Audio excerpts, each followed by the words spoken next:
Hoy vamos a explorar el lado oscuro de las citas románticas con 7 historias de terror sobre primeras citas. Prepárate para escuchar historias escalofriantes sobre citas que comenzaron con sonrisas y terminaron en verdaderas pesadillas. Desde acosadores obsesivos hasta inquietantes revelaciones y situaciones de peligro real, estas historias te harán pensar 2 veces antes de concertar esa cita con un desconocido. Así que siéntate, asegúrate de no estar solo en casa y comencemos este viaje escalofriante.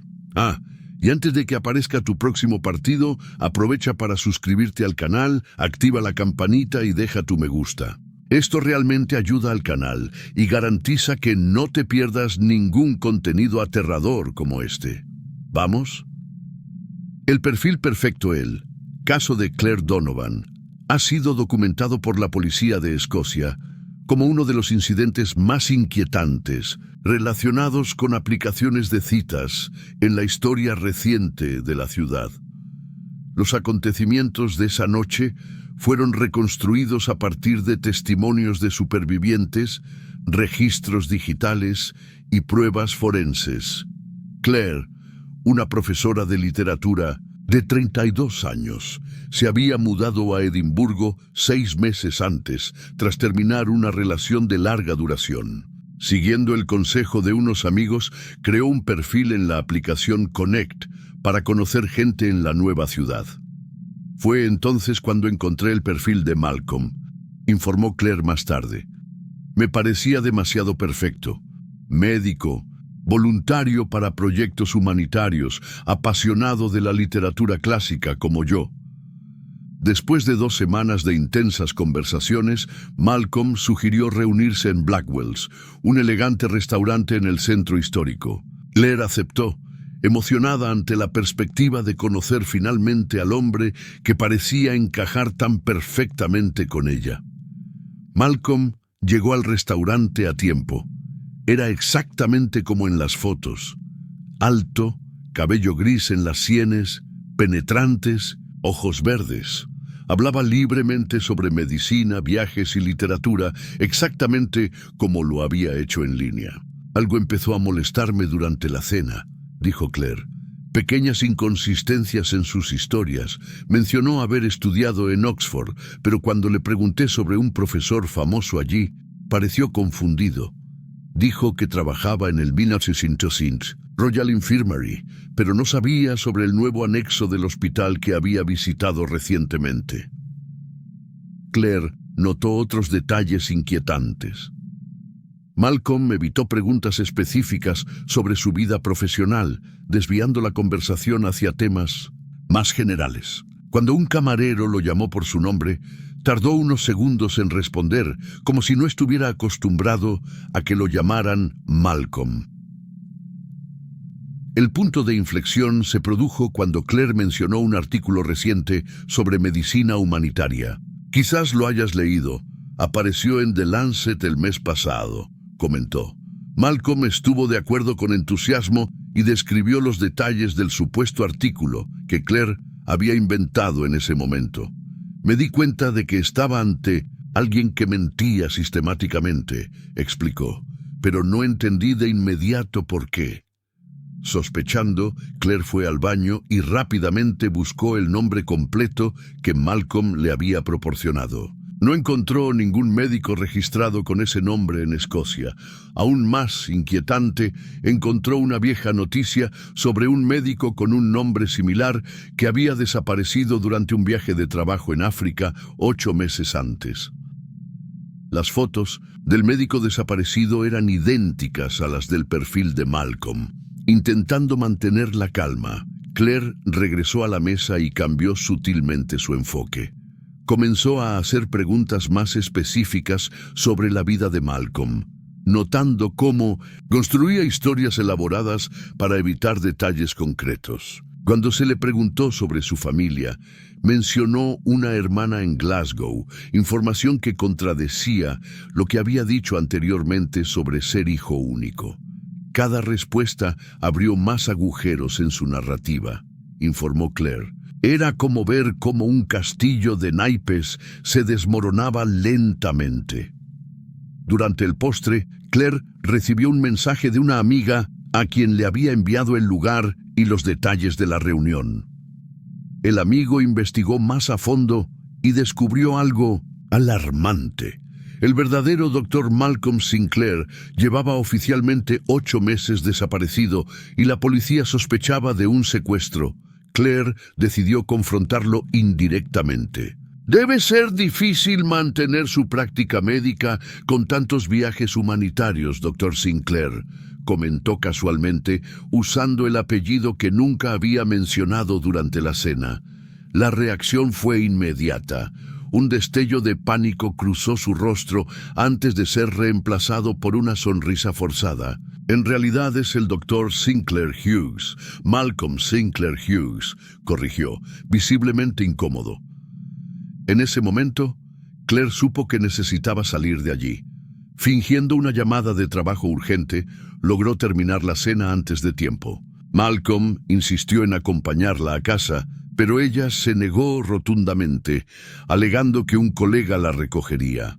Tan pronto como salió del restaurante, Claire llamó a la policía. La investigación posterior reveló el verdadero alcance del engaño. El hombre que se hacía pasar por Malcolm había robado la identidad del médico desaparecido, utilizando sus fotografías e información profesional disponible en línea para crear un perfil atractivo. El impostor, posteriormente identificado como Thomas Reeves, había creado perfiles similares en varias aplicaciones de citas, haciéndose siempre pasar por hombres de éxito que habían desaparecido recientemente. Su método consistía en estudiar detenidamente a las víctimas a través de sus redes sociales, adaptando su personalidad para aparecer como la pareja ideal. Aún más inquietante, la policía descubrió que Reeves estaba potencialmente relacionado con la desaparición del verdadero Dr. Sinclair, ya que fue visto en las cercanías del último avistamiento del médico antes de desaparecer. Para Claire Donovan, la experiencia transformó por completo su visión de las relaciones en línea. Lo más aterrador, reflexionó durante el juicio, no fue solo el engaño, sino darse cuenta de cuán minuciosamente había estudiado mi perfil para convertirme exactamente en lo que estaba buscando. Cada detalle estaba calculado para atraerme. El Page caso dio lugar a una revisión de las políticas de seguridad de las aplicaciones de citas en Escocia, con nuevas medidas de verificación de identidad y advertencias sobre perfiles que utilizan información de personas desaparecidas. Y para las miles de personas que usan aplicaciones de citas todos los días, la historia de Perfect Profile sirve como un sombrío recordatorio de que a veces la persona aparentemente ideal al otro lado de la pantalla puede estar ocultando secretos mucho más siniestros que unas pocas mentiras sobre la altura o la edad. El viaje final Sofía, una enfermera de 29 años, había conocido a Eric Bergman 3 semanas antes a través de la aplicación Nordic Connect. Después de varias agradables conversaciones, concertaron una cena en Gamla stan, el centro histórico de Estocolmo. La cita fue mejor de lo que esperaba. Eric era encantador, atento y parecía genuinamente interesado en su vida y su carrera. Era exactamente como en las fotografías, informó Sofía más tarde. Bien vestido, elocuente, con ese típico acento del norte de Suecia. Hablaba de su trabajo como ingeniero medioambiental con mucho entusiasmo. Cuando el restaurante cerró, alrededor de las 23:06 horas, empezó a llover intensamente. Eric se ofreció a llevarla a casa y le mencionó que su coche estaba aparcado cerca. Sofía, que normalmente tomaría el metro, aceptó debido a la tormenta. Fue una decisión impulsiva, admitió. El metro cerraría pronto. Estaba lloviendo y parecía muy digno de confianza después de horas de hablar. El coche de Eric, un Volvo negro en buen estado, estaba aparcado en una calle lateral. Sofía notó inmediatamente el interior impecablemente limpio, sin ningún objeto personal visible. Cuando Eric mencionó esto, respondió rápidamente: «Acabo de limpiarlo. Soy un poco obsesivo con la organización». Sofía proporcionó su dirección en Södermalm y Eric emprendió el viaje. Los primeros minutos fueron tranquilos, la conversación fluyó naturalmente sobre la cena y los planes para una posible segunda cita. Fue cuando Eric dio un giro inesperado que Sofía sintió el primer destello de inquietud. «Creo que tomaste un camino equivocado», comentó. «Södermalm está en la dirección opuesta. Es un atajo», respondió Eric sonriendo brevemente. «Evita el tráfico en el centro». Sofía, familiarizada con la ciudad donde vivía desde hacía años, sabía que no había atajos en esa dirección, pero decidió no enfrentarlo de inmediato.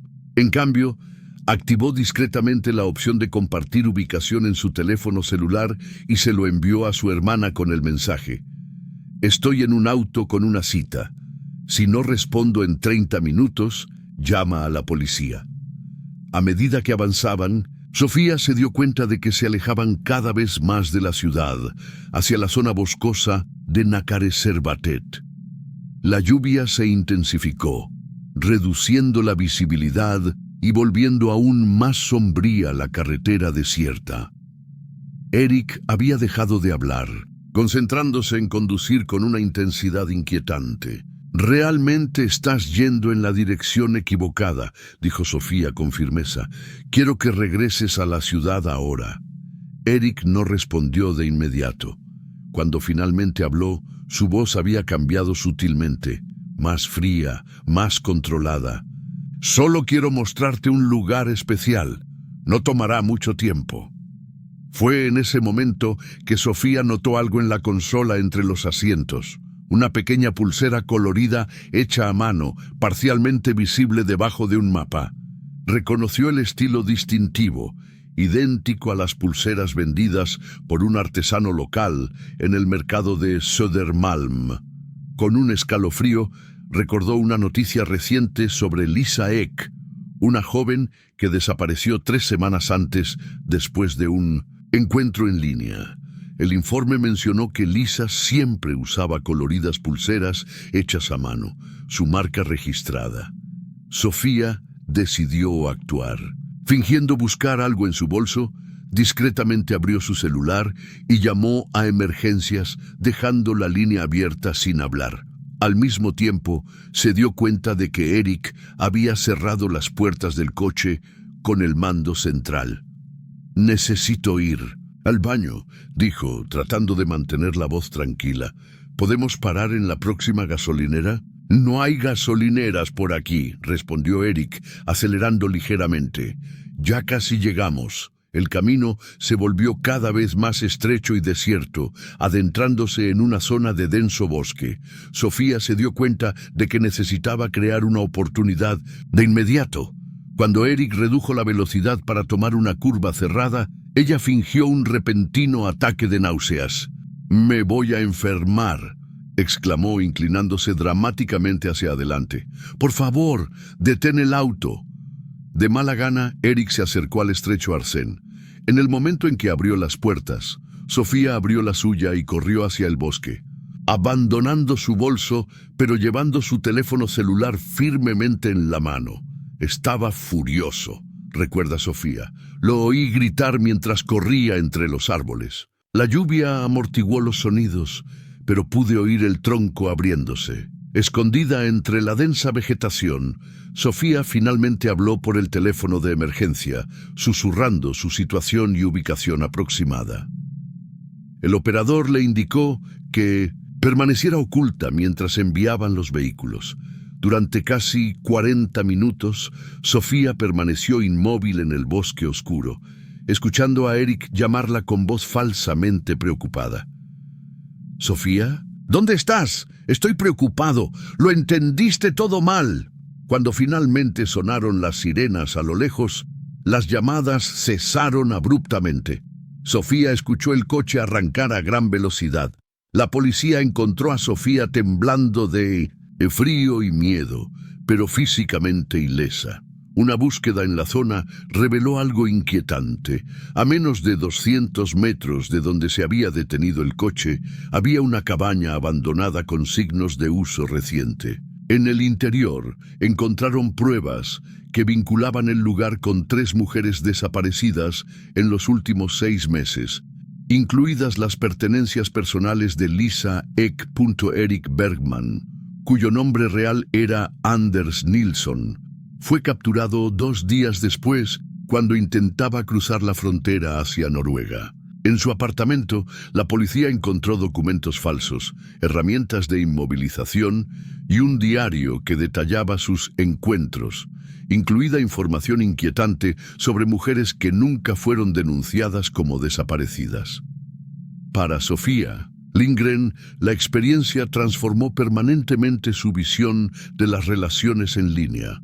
Lo más aterrador, reflexionó, fue lo rápido que cambió la situación. En cuestión de minutos, pasé de un encuentro agradable a una lucha por la supervivencia. El caso llevó a una revisión de las políticas de seguridad de las aplicaciones de citas en Escandinavia, con nuevas medidas integradas para la verificación de identidad y funciones de emergencia.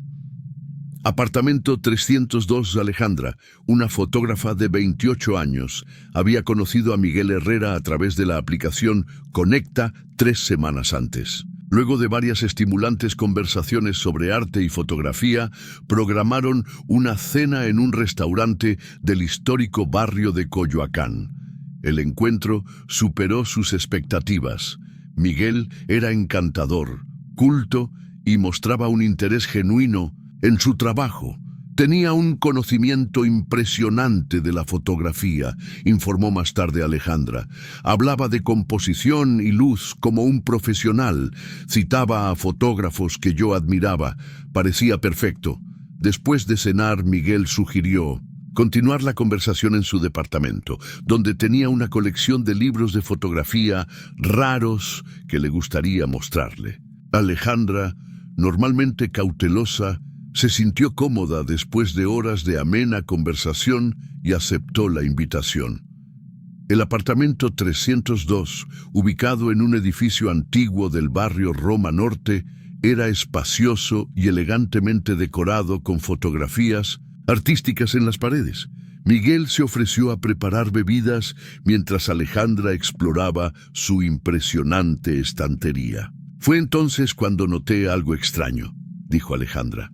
Todas las fotos en las paredes eran de diferentes mujeres, en poses similares, todas aparentemente tomadas en el mismo sofá en el que yo estaba sentada. Mientras Miguel preparaba bebidas, en la cocina, Alejandra seguía explorando discretamente el apartamento. En el pasillo que conducía a las habitaciones, notó una puerta cerrada con un sistema de cerradura digital. Al lado de la puerta, parcialmente oculta por una cortina, había una pequeña mesa con una cámara profesional y tarjetas de memoria cuidadosamente etiquetadas con nombres y fechas femeninas. Reconocí uno de los nombres inmediatamente. Explicó Alejandra. Era Daniela Vega, una modelo que había desaparecido misteriosamente 3 meses antes. Me acordé de la noticia porque ella también era fotógrafa. Con creciente aprensión, Alejandra intentó abrir la puerta cerrada con llave. Sorprendentemente, la manija cedió. Alguien se había olvidado de activar la cerradura digital. Lopez, que encontró dentro de la habitación, le heló la sangre. Las paredes estaban cubiertas de fotografías de mujeres en diferentes estados de inconsciencia. En estantes meticulosamente organizados se encontraban objetos personales etiquetados, pendientes, pulseras, carteras, documentos de identidad. Era como un museo macabro, describió Alejandra, temblando al recordar. Cada artículo cuidadosamente conservado y catalogado como trofeos. En una esquina había un diario abierto con notas detalladas sobre sesiones de fotos con diferentes mujeres, incluidas notas sobre qué bebidas habían aceptado y cuánto tiempo les llevó perder el conocimiento. La entrada más reciente, fechada ese mismo día, mencionaba Alejandra, fotógrafa, 28 años, seguido de preparativos terminados. Al darse cuenta del peligro inminente, Alejandra rápidamente fotografió la habitación con su celular y envió las imágenes a su hermana junto con la ubicación del departamento. Al escuchar a Miguel acercarse desde el pasillo, cerró la puerta en silencio y regresó a la habitación, fingiendo estar admirando los libros. Tenía que mantener la calma, informó. Sabía que si mostraba alguna sospecha, tal vez no saldría de allí. Cuando Miguel regresó con las bebidas, Alejandra fingió recibir una llamada de emergencia de su hermana. Usé la excusa más cliché posible, que mi hermana estaba teniendo problemas con su exnovio y me necesitaba de inmediato. Le prometí a Miguel que arreglaríamos otra reunión pronto. Miguel insistió en que al menos tomara una copa antes de irse, pareciendo visiblemente molesto por su repentina partida.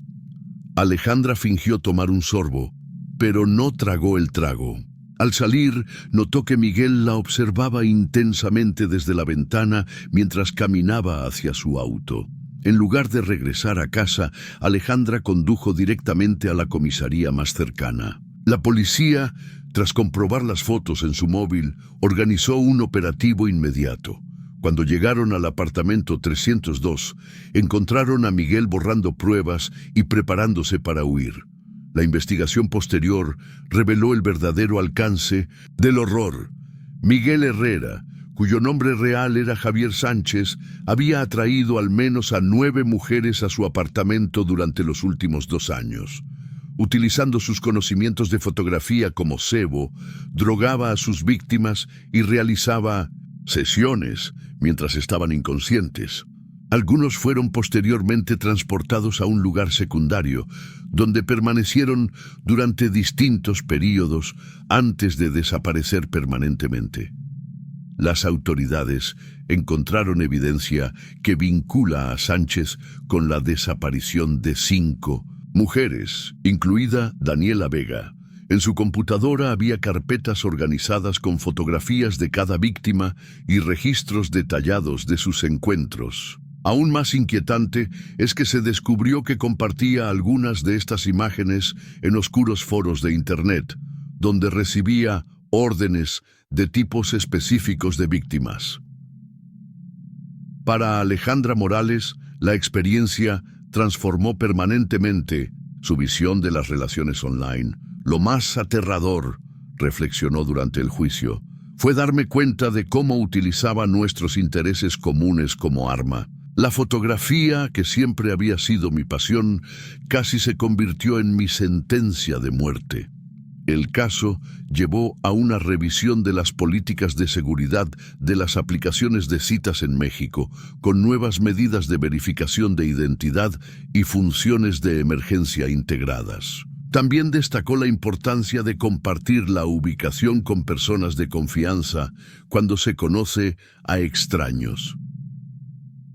Y para las miles de personas que aceptan invitaciones a un apartamento después de las primeras citas, la historia de Apartamento 302 sirve como un sombrío recordatorio de que a veces, detrás de intereses compartidos y sonrisas encantadoras, puede acechar un depredador meticuloso que cataloga a sus próximas víctimas. ¿Qué pasa, chicos? Las historias de terror de las primeras citas ya son escalofriantes, ¿no? Si estás disfrutando de estas historias de miedo, ¿qué tal si haces una parada rápida y te suscribes al canal? Simplemente haga clic en el botón de registro a continuación. Y aprovecha para dejar tu me gusta también. Esto realmente ayuda a que el canal crezca y me motiva a seguir brindándoles más contenido terrorífico como este. Es rápido y marca la diferencia. Ahora, volvemos a las historias de terror. De nuestra primera cita, aún queda mucho miedo por delante. Fotografía el sol de otoño bañaba las orillas del Sena cuando Isabelle Moreau, periodista francesa de 32 años, decidió pasar su tarde libre en el Café Lumière, cerca del Museo de Orsay. El lugar era su lugar favorito para observar a los turistas y lugareños mientras trabajaba en su computadora portátil. Esa tarde, sin embargo, su atención fue captada por un hombre sentado solo en la mesa de al lado, alto, moreno y de ojos penetrantes, con una cámara profesional colgada del cuello. «Perdóneme», dijo en francés con un ligero acento. «¿Le importaría tomarme una foto con la vista del río de fondo?» Isabel aceptó y tomó la cámara que él le ofreció, una Leica analógica antigua, del tipo que todavía usan los fotógrafos serios. Mientras encuadraba la foto, notó con qué naturalidad se posicionó, como alguien acostumbrado a estar al otro lado de la lente. «¿Eres fotógrafo?», preguntó, devolviéndole la cámara. «Sí, estoy aquí por un trabajo», respondió con una sonrisa encantadora. «Soy Flavio, de Brasil». La conversación fluyó con naturalidad. Flavio dijo que estaba en París para fotografiar una boda y aprovechaba unos días extra para explorar la ciudad. Hablaba de fotografía analógica con auténtica pasión. Conocía ángulos y composiciones que solo los profesionales podían dominar. Isabel, que siempre había estado interesada en la fotografía, se vio completamente involucrada en la conversación. «¿Puedo mostrarte algo de mi trabajo?», ofreció, acercando su silla y mostrando un portafolio digital en su tableta. Las imágenes eran impresionantes. Retratos en blanco y negro que capturaban emociones crudas, paisajes urbanos con perspectivas únicas. Había algo fascinante en la forma en que capturaba a las personas, vulnerables, auténticas, como si hubieran revelado algo íntimo solo a su lente. «Me gustaría tomar tu retrato alguna vez», dijo, sus ojos estudiando su rostro con intensidad profesional. «Tienes una estructura facial interesante». Antes de que Isabel pudiera responder, Flavio sugirió una selfie para marcar el encuentro casual. «Los mejores momentos son los no planificados», filosofa, posicionando su celular. Isabel sonrió a la cámara, sintiendo una mezcla de adulación y precaución instintiva. Flavio le envió la foto por Bluetooth y siguieron hablando una hora más, hasta que él mencionó otra cita. «Fue un placer conocerte, Isabel», dijo, estrechándole la mano por un momento demasiado largo. «Tal vez nos volvamos a encontrar antes de que me vaya». Esa noche, en su apartamento del Distrito 11, Isabel estaba revisando las fotos del día cuando se detuvo para tomarse un selfie con Flavio. Había algo en el fondo de la imagen que les llamó la atención: un periódico abierto sobre una mesa vacía detrás de ellos. Al acercarse a la imagen, su corazón se aceleró. En la página visible del periódico había una pequeña pero clara foto de Flavio, junto a un titular parcialmente legible: «Fotógrafo sospechoso de serie de». Isabel inmediatamente abrió su computadora portátil y buscó noticias recientes sobre fotógrafos. El tercer resultado le heló la sangre. Un fotógrafo brasileño se suma a la lista de desaparecidos de Interpol.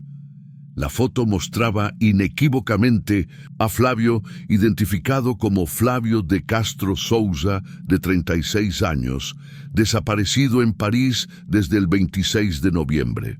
«Imposible», murmuró comprobando la fecha del selfie, 2 de diciembre, casi una semana después de la supuesta desaparición. Continuando con su frenética búsqueda, Isabel encontró más detalles inquietantes. Antes de desaparecer, el teléfono móvil de Flavio fue encontrado en una maceta cerca de un restaurante a orillas del Sena. Sus pertenencias, incluido su pasaporte y sus maletas preparadas, fueron encontradas en su apartamento alquilado. Había facturado para su vuelo de regreso a Brasil, pero nunca abordó. Más inquietante, un hombre llamado Alex había enviado mensajes a la familia de Flavio, afirmando que el fotógrafo había sufrido un accidente y había sido hospitalizado, pero esta versión nunca fue confirmada. Isabel sintió un escalofrío recorrer su espalda. El hombre con el que había pasado la tarde no parecía estar en peligro. Al contrario, estaba completamente tranquilo, controlando todos los aspectos de la interacción. Entonces, apareció en su mente una posibilidad aún más inquietante. ¿Y si el hombre que había conocido no fuera Flavio, sino alguien que se hacía pasar por él? Alguien que, tal vez, conocía demasiados detalles sobre la persona desaparecida. Volviendo a la selfie, Isabel notó otro detalle que se le había escapado. Reflejado en la ventana detrás de ellos, parcialmente visible, había un hombre mirándolos atentamente. Al ampliar la imagen tanto como pudo, se dio cuenta de que él tenía algo en la mano, posiblemente un teléfono celular. En ese momento, su propio celular vibró con una notificación. Un mensaje de un número desconocido. Las fotos que tomamos hoy resultaron geniales, Isabel, especialmente las que no sabes que tomé. ¿Te gustaría ver el resto de mi portafolio? Tengo trabajos que nadie más ha visto. Adjunta había una foto de ella entrando a su edificio, claramente tomada esa misma noche, hace menos de una hora. Isabel dejó caer su teléfono celular y sus manos temblaban incontrolablemente. Corrió a cerrar la puerta y cerró todas las cortinas. Mientras llamaba a la policía, llegó otro mensaje. Tienes una estructura facial interesante. Sería un placer capturarla para mi colección privada. 3 días después, los compañeros de Isabel en el periódico Le Monde notificaron a la policía que no se había presentado a trabajar. Cuando las autoridades entraron a su apartamento, encontraron todo en orden, excepto una cámara Leica antigua que había quedado cuidadosamente sobre su cama, con la película parcialmente expuesta. Las primeras imágenes difundidas de la película mostraban retratos de Isabel durmiendo en su propia cama, seguidos de fotos de su apartamento vacío. La última imagen del carrete era una selfie de un hombre sonriente, no Flavio, sosteniendo el pasaporte brasileño del fotógrafo desaparecido. En el reverso de la foto, un mensaje escrito a mano. Algunos desaparecen, otros simplemente cambian de identidad. ¿Adivina cuál soy yo? A bebida adulterada, una ligera lluvia caía sobre los canales cuando Elise llegó al café de Laatste Krümel. El lugar, escondido en un callejón adoquinado, era perfecto para una primera cita, pensó mientras buscaba a Thomas. Elise Vandenberg, de 28 años, se había mudado a Ámsterdam apenas 3 meses antes para trabajar en una galería de arte. Aún construyendo su círculo social, decidió probar una aplicación de citas donde conoció a Thomas, un holandés de 34 años que trabajaba en importación y exportación, como él vagamente lo describió. Saludó desde una mesa al fondo, exactamente como en su foto de perfil, pelo corto y rubio, gafas de montura fina, sonrisa comedida. Llevaba un suéter gris sobre una camisa blanca, elegante, sin que pareciera que estuviera tratando de impresionar. La conversación fluyó con naturalidad. Thomas fue elocuente, hizo preguntas perspicaces sobre el arte y parecía genuinamente interesado. Cuando mencionó que viajaba con frecuencia, Elise preguntó más sobre su profesión. Importo principalmente antigüedades de países asiáticos, explicó, con una ligera incomodidad en su rostro. Nada muy interesante en realidad. Cuando la camarera se acercó, Thomas sugirió, «Aquí tienen un té especiado maravilloso. Puedo pedirlo para nosotros». Elise asintió y observó cómo le hablaba a la camarera en un fluido holandés, diferente del inglés con acento que usaba con ella. El té llegó en teteras individuales y exudaba aromas de canela y cardamomo. Thomas sirvió ambas tazas con un gesto teatral. «Por el arte», brindó, levantando su copa. Elise tomó un sorbo de té y notó un sabor ligeramente amargo. «Sabe diferente. Son especias indonesias», explicó rápidamente Thomas. un gusto adquirido, tal vez. 20 minutos después, Elise sintió la primera oleada de mareos. La luz ambiental del café pareció intensificarse y las voces circundantes se volvieron simultáneamente más fuertes y más lejanas.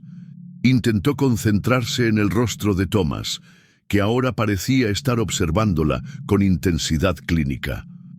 ¿Estás bien?, preguntó, inclinándose hacia adelante. Te ves un poco pálido.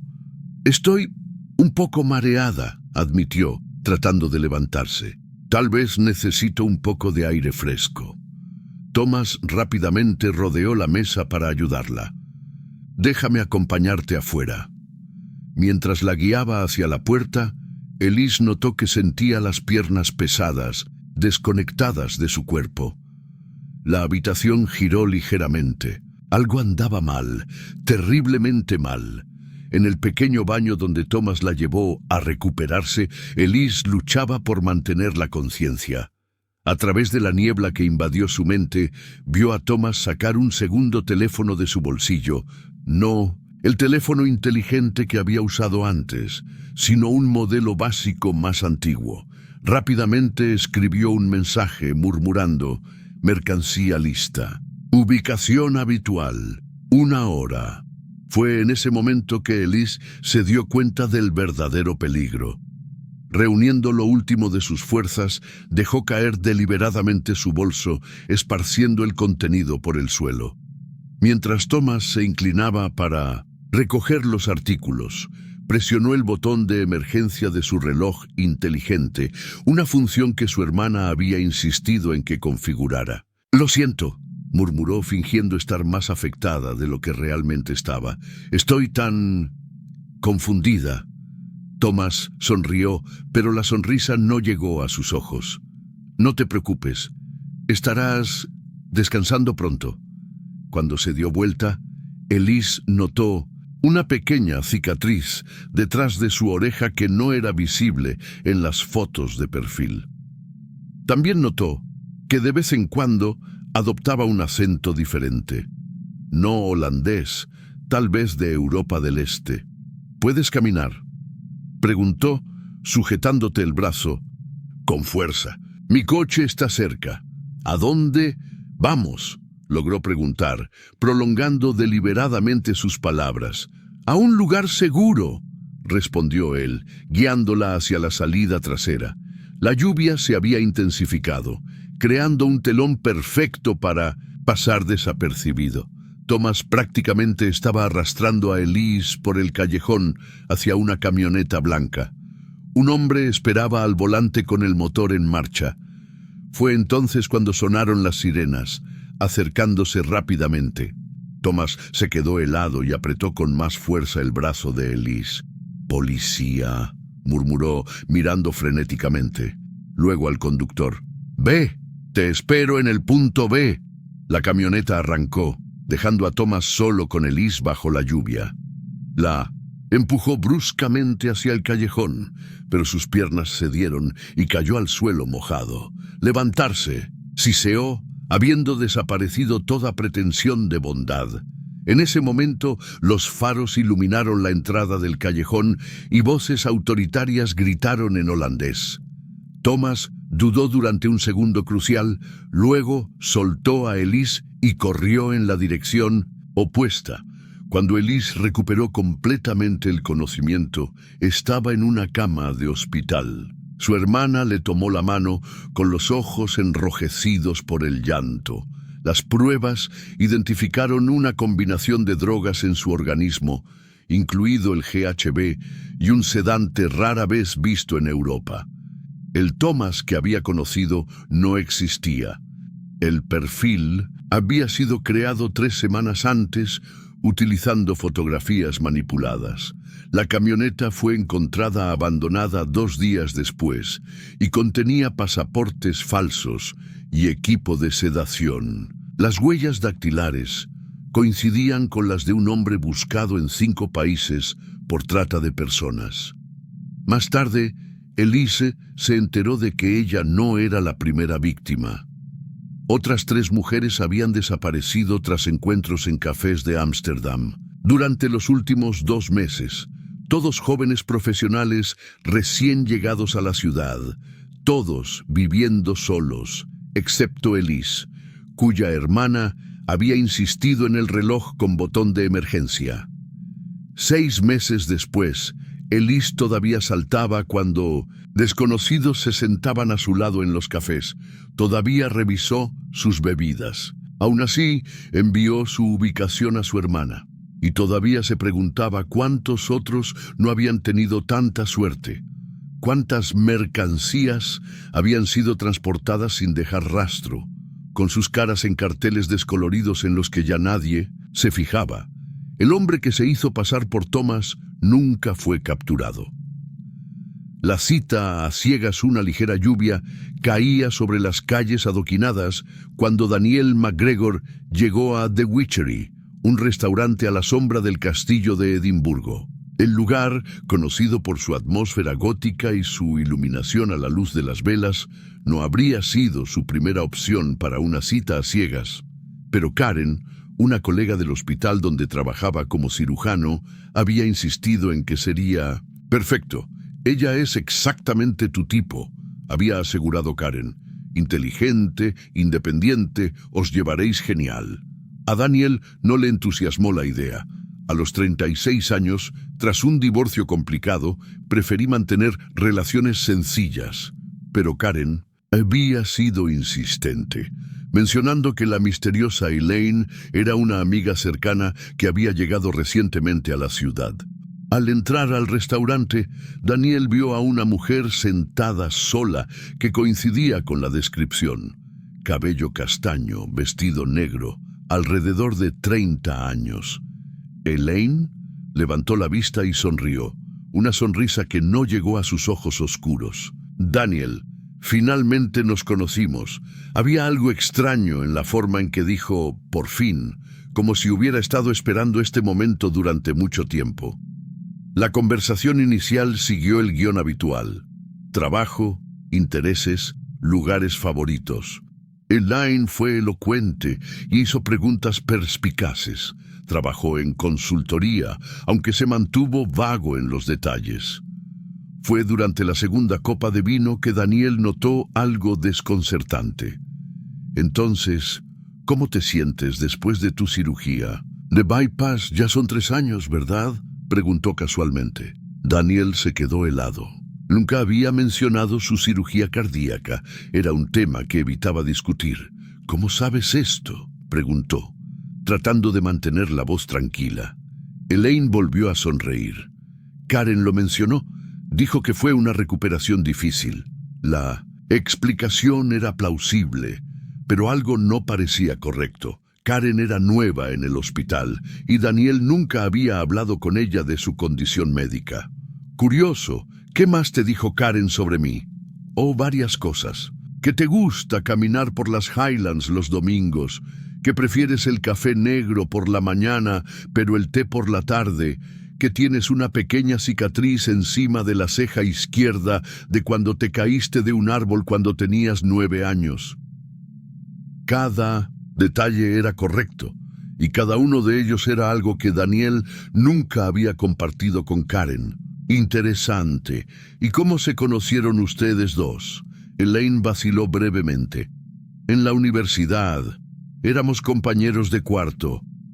Karen fue a Manchester, dijo Daniel, mirándola. Sí, los dos estudiamos allí, respondió Elaine sin perder el ritmo. Karen es de Glasgow y tiene 29 años. ¿Cuántos años tienes, Elaine? 32. ¿Y dijiste que acabas de mudarte a Edimburgo? Hace 3 meses. Daniel asintió lentamente. Qué curioso.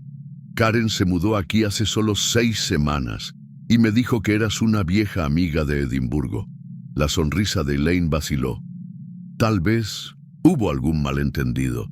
O tal vez, dijo Daniel, tú y Karen no se conocen en absoluto. El silencio que siguió fue tenso. Finalmente, Elaine suspiró. Eres más perspicaz de lo que esperaba, dijo, su voz ahora más fría. ¿Quién eres realmente? ¿Y cómo sabes tantas cosas sobre mí? No importa quién soy. Lo que importa es que te conozco, Daniel.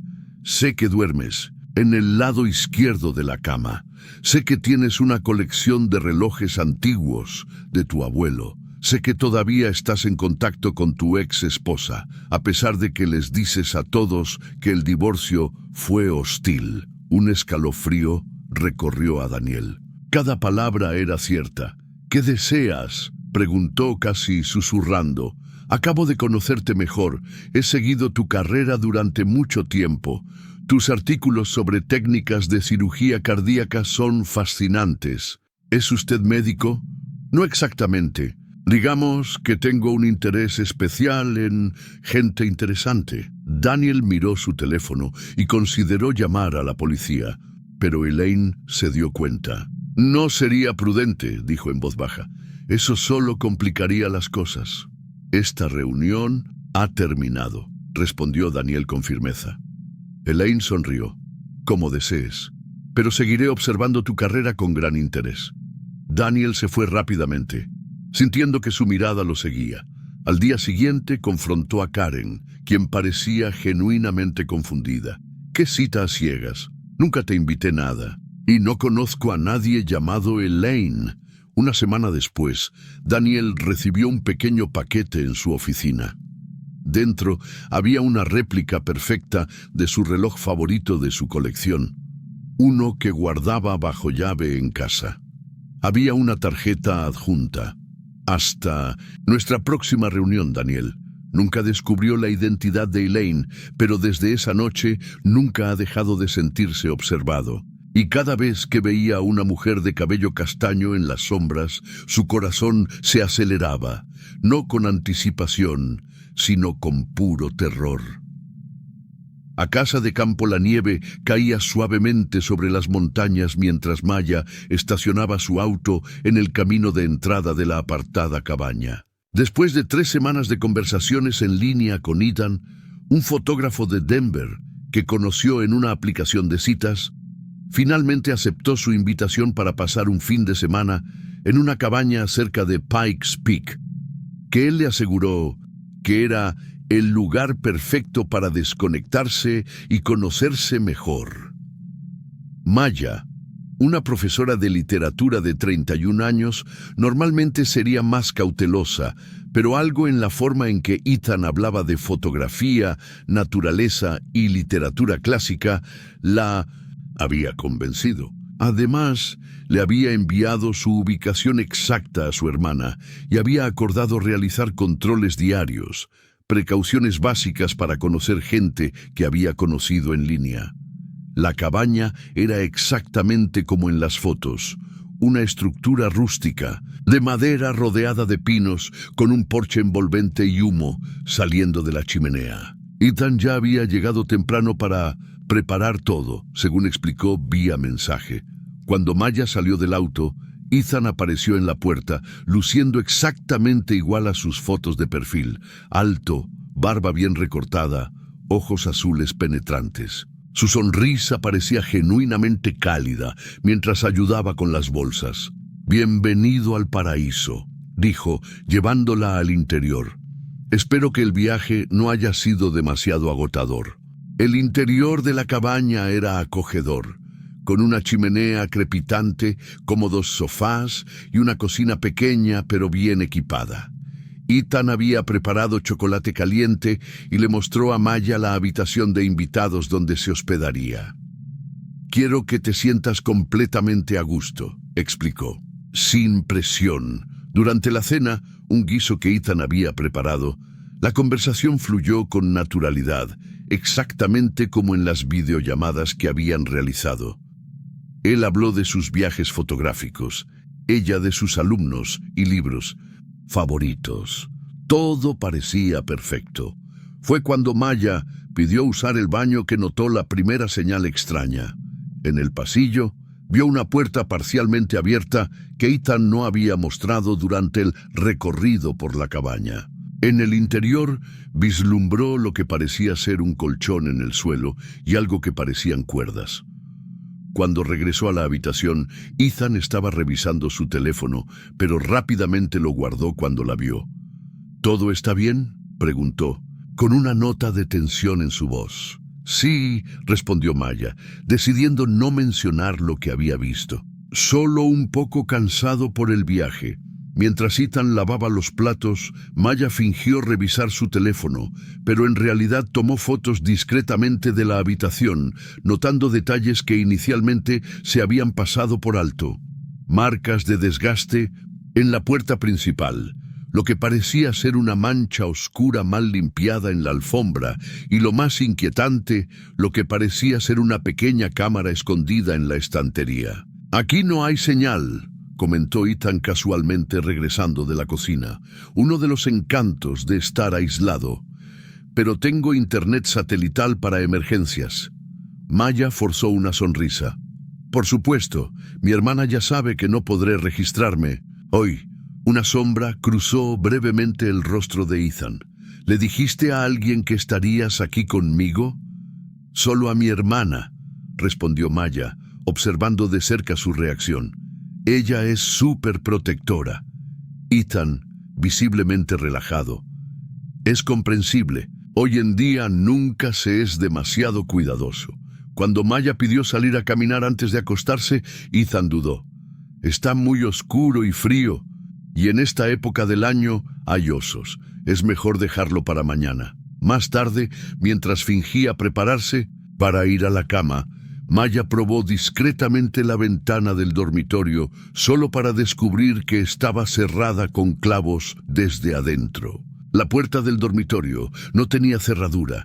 En medio de la noche, lo despertó el sonido de pasos en el pasillo. Fingiendo dormir, entreabrió los ojos y vio a Ethan parado en la puerta, mirándola atentamente. Después de unos minutos angustiosos, se alejó. Maya esperó una hora antes de levantarse silenciosamente. Con la linterna de su celular, exploró cuidadosamente el pasillo hasta encontrar la puerta entreabierta que había visto antes. Lo que encontró confirmó sus peores temores. La habitación contenía un colchón manchado de oscuro, cuerdas, cinta, adhesiva y, lo más inquietante, varias pertenencias femeninas, lápiz labial, aretes e incluso una billetera con una identificación de una mujer llamada Jennifer. En la pared había fotografías de mujeres en diferentes estados de miedo, algunas claramente tomadas en la misma cabaña. Sobre una mesa encontró un diario que detallaba los huéspedes anteriores y sus períodos de estancia, algunos de los cuales duraban semanas. Con el corazón acelerado, Maya regresó silenciosamente a su habitación y bloqueó la puerta con la cómoda. Necesitaba escapar, pero todas las salidas estaban bloqueadas y no había señal de celular. Por la mañana, Ethan llamó suavemente a la puerta. «Maya, preparé el desayuno. Espero que hayas dormido bien». «Estaré allí en un minuto», respondió ella, tratando de mantener su voz normal, mientras buscaba frenéticamente una ruta de escape. Fue entonces cuando notó algo que había ignorado antes. Una pequeña ventana en el baño adjunta a la habitación, lo suficientemente grande como para pasar. Estaba cerrada con llave, pero no clavada como las demás. Durante el desayuno, Maya fingió entusiasmo por los planes de Ethan para el día. Una caminata hasta un lago cercano. «Solo necesito sacar algunas cosas del auto primero», dijo casualmente. «Te lo traeré», ofreció Ethan rápidamente. «Hace frío afuera». «Son productos femeninos», mintió Maya. «Prefiero conseguirlo yo mismo». De mala gana, Ethan accedió a acompañarla hasta el coche. Cuando abrió la puerta principal, confirmando que estaba cerrada desde afuera, Maya notó una segunda llave en el llavero. En el auto, fingiendo buscar algo, Maya logró enviar su ubicación a su hermana con una sola palabra: «Ayuda». No sabía si el mensaje sería entregado cuando finalmente encontrara una señal, pero era su única esperanza. De regreso a la cabaña, Maya dijo que necesitaba una ducha antes de la caminata. En el baño, con el agua corriendo para enmascarar el sonido, logró forzar la ventana y escapar, corriendo desesperadamente por el bosque hacia la carretera principal. No llegó muy lejos cuando escuchó a Ethan llamarlo por su nombre. Primero, con preocupación, luego con creciente ira. El sonido de sus fuertes pasos en la nieve la impulsó hacia adelante, incluso cuando sus pulmones ardían por el aire frío de la montaña. Cuando finalmente llegó a la carretera, se acercaba una patrulla del parque. Su hermana había recibido el mensaje y alertó a las autoridades. Maya nunca había sentido tanto alivio como cuando vio acercarse esas luces. Ethan fue arrestado horas después, cuando intentaba escapar de la cabaña. La investigación posterior reveló que había atraído al menos a otras 5 mujeres a la cabaña durante los últimos 2 años. 2 de ellos nunca fueron encontrados y así llegamos al final de nuestras 7 historias de terror sobre primeras citas. Entonces, ¿qué pensaste? ¿Qué historia te puso la piel de gallina? ¿Alguno de ellos te hará comprobar mejor el perfil de tu próximo partido? Cuéntame en los comentarios cuál fue tu favorito. Si disfrutaste esta inmersión en el aterrador mundo de los encuentros románticos que salen mal, no olvides dejar un me gusta. Esto realmente ayuda a que el canal crezca y me motiva a seguir trayendo más contenido aterrador como este. Y si aún no estás registrado, aprovecha ahora para registrarte y activar la campana.